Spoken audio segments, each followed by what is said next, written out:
There's a pretty one, Ulysses.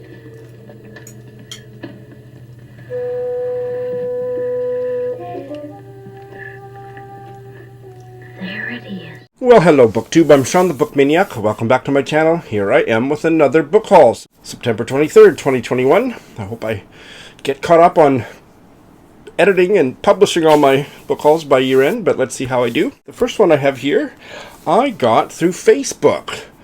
Tokyo has a book exchange, book selling, people that just want to sell books through their own books through, not commercially, but just privately. And I got a Canadian novel from Quebec. Yes. Translated from the French that I couldn't otherwise find anywhere online. It seems to be out of print. Tin Flute by Gabrielle Roy, translated from the French by Alan Brown. Now this was on some TBR or other I was doing, Women in Translation, didn't get to it. So I am going to get to it eventually because I've been wanting to read it for years. It's Gabrielle Roy's first novel, classic of Canadian fiction, which means most people have never heard of it or read it. Originally published in 1945. Won the Governor General's Award and some French prize, the Prix Féminin. Set in a working-class neighborhood of Montreal during the Second World War. It's supposed to be really good. Has anybody read it? I love the first sentence. Toward noon, Florentine had taken to watching out for the young man who, yesterday, while seeming to joke around, had let her know he found her pretty. Oh, that starts out quite adorably. Next I have a collection of short stories in translation. Oedipus in Brooklyn and Other Stories by Blume Lempel, translated from the Yiddish, co-translated from the Yiddish by Ellen Cassedy, with Yermiyahu, Aaron Taub. That's as good as I can do. I'm hoping to have both of them on after I've read this book, so I'm going to be practicing the correct pronunciation of that translator's name a lot more before that ever happens. Blume Lempel, who died in 1999, aged about 80, was born in Galicia, which is now Ukraine, immigrated to Paris 1929, and fled to the U.S. on the eve of World War II. And this is the first English-language collection of her work. And she sounds like a really controversial, no-holds-barred, in-your-face kind of writer, because I believe the opening story, the title story, is about a romantic and sexual relationship between a mother and son. So, hence the title, Oedipus in Brooklyn. At the time of filming this book haul, my top read of 2021 is Tara June Winch's, I believe her third book or third novel, The Yield. I'm currently rereading it, and, I've still got a few months left in the year, but as of the end of September, it is. So I am so besotted with Tara June Winch that I have now acquired her two other, I think these are the only two other books. Let's see, which one's first? Let me get them in the right order here.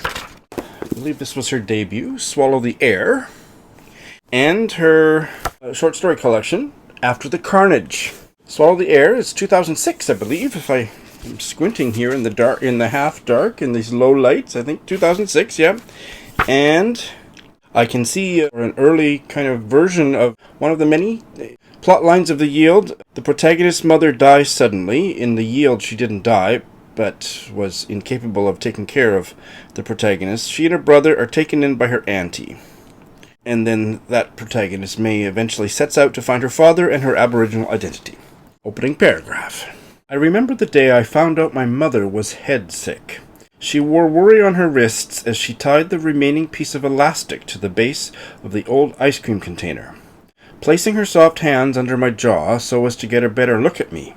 Mum's sad emerald eyes bled through her black canvas and tortured willow hair. She had a face that only smiled in photographs. She finished fixing my brother, Billy, also in an ice cream tub helmet, and sent us fishing, puncturing the fear that magpies would swoop down and peck out the tops of our heads. The short story collection, After the Carnage, came exactly a decade later, 2016. The opening line of the first story, called Waiser, is as follows. By morning, someone would die, but at that moment, I couldn't have known. Here is a 2021 novel that I heard about on a BBC podcast And then I interviewed somebody, a guest on my bite-sized book chats, and after that I immediately bought the novel. Build Your House Around My Body by Violet Kupersmith, who is a Vietnamese-American writer, and this novel is mostly set in Vietnam. It is about the disappearance of two women 25 years apart. The first one, 1986, is the teenage daughter of a wealthy Vietnamese family. And then, much closer to the present, an unhappy Vietnamese-American girl also disappears. Both in Vietnam. And there are ghosts and ancestors and possessed bodies, Vietnamese history and folklore. I mean, there are things that could be a turnoff for me, but I just have a really great feeling about this one. And I got my copy in the mail from wherever I got it on the internet, and it's signed by the author. It's got a map. I can't remember which one of my BookTube besties gets so excited when there's a map. Oh, there's a few different maps. I won't show them all. There's 4 pages of maps. And a list of characters, which I appreciate in my old age. Opening paragraph set June 2010, Saigon. Something was moving in the shrubs in front of the Tan Son Nhat Airport. It was 1 in the morning, and Winnie had stepped off a plane 20 minutes ago. Her connecting flight had been held up by a summer thunderstorm in Hong Kong, and now her plans were all awry from the start. All right. And here is a queer novel, a gay male novel from the UK that I had trouble tracking down, and eventually my dear friend and friend to all of us here on BookTube, Joe Smith, found it and gave it to me as a gift. Well, it was kind of like an exchange of books, but yeah, it's a gift from Joe. Drew Gummerson's 7 Nights at the Flamingo Hotel. The title and the cover, isn't that just the gayest thing? And yeah, not easily available outside of the UK. Ronan Hession recommended it to me because he read it and he said there's lots about bums and homoerotic stuff. And it's kind of a crazy story, I think. The only thing on the back cover that really gives you an idea of what it's about, I think, is it's a rags-to-rags story of debauchery and doom. Okay. Is there anything else here about it? Well, instead of reading the opening paragraph, I'm just going to read the blurb, because most blurbs suck so bad. And this one doesn't really give spoilers, but I think this was probably written by the author. You could have been someone. You could have been a contender. Yet instead, you ended up here, a dishwasher at the Flamingo Hotel. From the death of your mother, to homelessness, to insanity and back again, to an encounter with an American serial killer, a love affair with a performance artist, to the loss of your foreskin, to living in a shed, and certain bum operations, you have only ever wanted one thing: to find someone worse off than yourself. And now's your chance. You've got 7 nights at the Flamingo Hotel. That sounds fabulous. Oh my god, I have to get to this one soon! Here is a collection of short stories by the Japanese writer Hayashi Fumiko, or in Western style, Fumiko Hayashi. I didn't realize that it wasn't an anthology that she edited, but these are all stories by her. Days and Nights, stories of classic Japanese women's literature, which made me think it was an anthology, but no, it's all by her, and I'm interested in her. I think Ronan Hession is a fan of her writing. She was born 1903 in Yamaguchi Prefecture. Translated from the Japanese by J.D. Wisgo. And this English translation is 2021 by not Arigato Books, but Arigatai. I wonder what Arigatai means. The AI suffix usually means want to, like shitai means I want to do it. Nomitai means I want to drink. So, arigatai, I've never heard that. I want to thank you?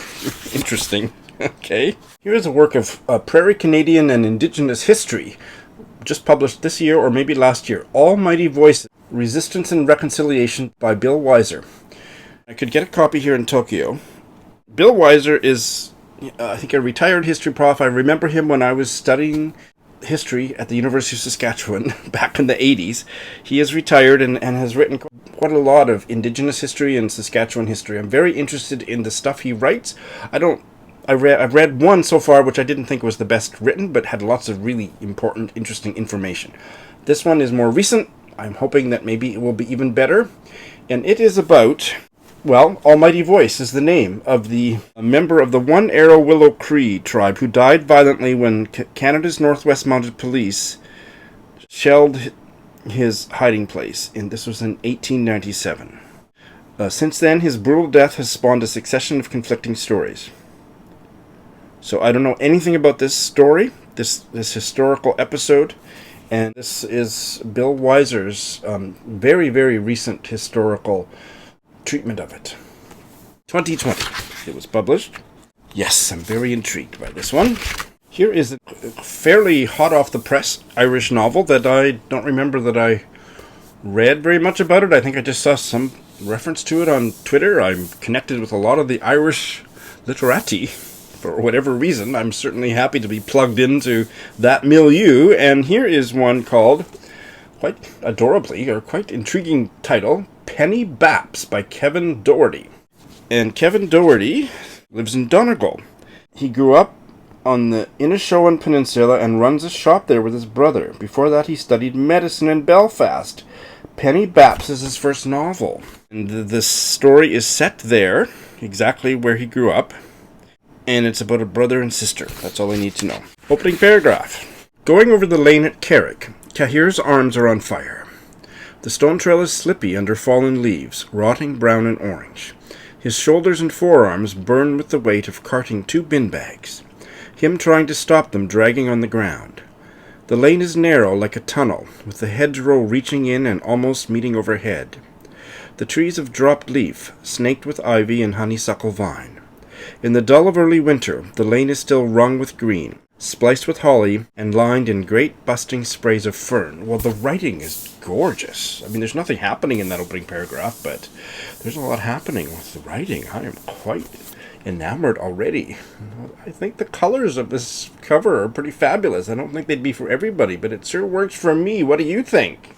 There's been quite a bit of buzz about this book, so I don't need to spend too much time talking about it, but I certainly ordered it as soon as it became available. It is a collection of queer short stories. Just listened to a whole long introduction to a Zoom chat launching this book, and they didn't seem to pronounce the middle part of this gentleman's name, so I will do my best. Afterparties, stories by Anthony Veasna. He passed away in 2020. He took his own life. It was big news at the time, and now nobody mentions that he took his own life. I don't know if it's important or not, but I don't quite see why we would not say that, so I'm saying it. This is his debut story collection about Cambodian American life, and it's very, very gay. And I've heard really, really wonderful things about it. Published posthumously. Here's the opening paragraph from the first story, 3 Women of Chuck's Donuts. The first night the man orders an apple fritter, it is 3 a.m. The streetlight is broken, and California Delta mist obscures the waterfront's rundown buildings, except for Chuck's Donuts, with its cool fluorescent glow. Isn't it a bit early for an apple fritter? The owner's 12-year-old daughter, Kaylee, deadpans from behind the counter, and Tevi, 4 years older, rolls her eyes and says to her sister, "You watch too much TV." My interest is piqued. Here is a really big novel, the size of a textbook, which I am not complaining. I love how big this novel is. No Heaven for Good Boys by Keisha Bush. I watched a Zoom book launch thingy, interview or whatever, about this novel, which came out a few months ago, 2021. And this is written by an African-American author, and it's based on, or was inspired by her. She lived in Senegal for several years, and this novel is set in Senegal, described as a modern-day Oliver Twist. Keisha Bush herself was born and raised in Boston, now lives in East Harlem. I think describing it as a modern-day Oliver Twist is enough about the plot. I never want to know too much about the plot. You can look elsewhere if you care about that sort of thing. Let's listen to the first paragraph. Ibrahima slumps against the trunk of an ancient baobab tree and sets his red tin can between his feet. The tree's gnarled, flowerless branches twist and bend over a wide, empty road with only a single white line running down its middle. It is late morning and the road is quiet, free of people, traffic, houses, or businesses. Just dry, parched earth stretching as far as the eye can see, with a scattering of baobab trees. Above, the sky is overcast and gray, but the air is warm. While his cousin Etienne and the other boys from the Dara debate how to spend the afternoon, Ibrahima's eyelids hang heavy and his thoughts drift to his mother. The warmth of her touch, the sound of her voice, and the scent of her skin exist now only in memory. And here is another acquisition based on one of my, I think it was maybe my very first bite-sized book chats episode, Pyre by Perumal Murugan. Now, Perumal Murugan, I had read a couple of his novels before, loved one, wasn't so fond of the other, and this one, I think all the others I've read, is translated from the Tamil by Aniruddhan Vasudevan. Loyson was my guest who had read and loved this book, and he described it very well. In a way, there are a lot of similarities between the plot of this one and One Part Woman, which was my other favorite by Murugan. The protagonists are in love. There's a hasty wedding. They go to settle in the husband's village. But their marriage is an intercaste one and plot ensues. I'm really excited to try this one. And finally, because I so deeply loved the South African novel that's now on the shortlist, who knows, that'll all be done and dusted by the time you see this video, The Promise by Damon Galvin. But yet I was also simultaneously objecting to the fact that there were 2 white South African authors on the Booker longlist and no black South African authors. I am wanting to do some remedial reading. So I found out about this, I don't remember how, and this is a black South African novel, Scatterlings. I will do my best. I wasn't able to find any help. By Rešoketšwe Manenzhe. Somebody please correct my pronunciation. This novel was published last year as well. The author is a chemical engineer, writer, and enthusiastic but novice pizza maker. Don't you just love her already? Her poems have been shortlisted for a anthology. She won this prize and that prize. She lives in Cape Town. She has been known to occasionally wander to the Arctic region. Oh my goodness! This one is set in 1927. In this journey, the back cover says, someone will get lost, someone will give up and turn back, and someone may go all the way to the end. I just love that cock tease of a synopsis, don't you? The title also really captures my imagination. A scatterling, if you didn't know, because I didn't know, although you could kind of piece it together, is a person without a fixed home, a wanderer. It's a very short opening paragraph. Let's have a listen. It was first told by the Sand people that in the blackness of night a girl took roasting roots and ashes from a fire and threw them into the sky. Thus the stars were born. A path was made in the sky, and hunters who were lost followed it home. Oh, I like that. So that is my book haul. Oh my god, I want to start reading almost all of these books simultaneously, but I'm trying to dig myself out of that hole. So no, I hope to get to all of these with a more manageable, staggering or balancing act than I have thus far achieved in 2021. That's it. Thanks for watching.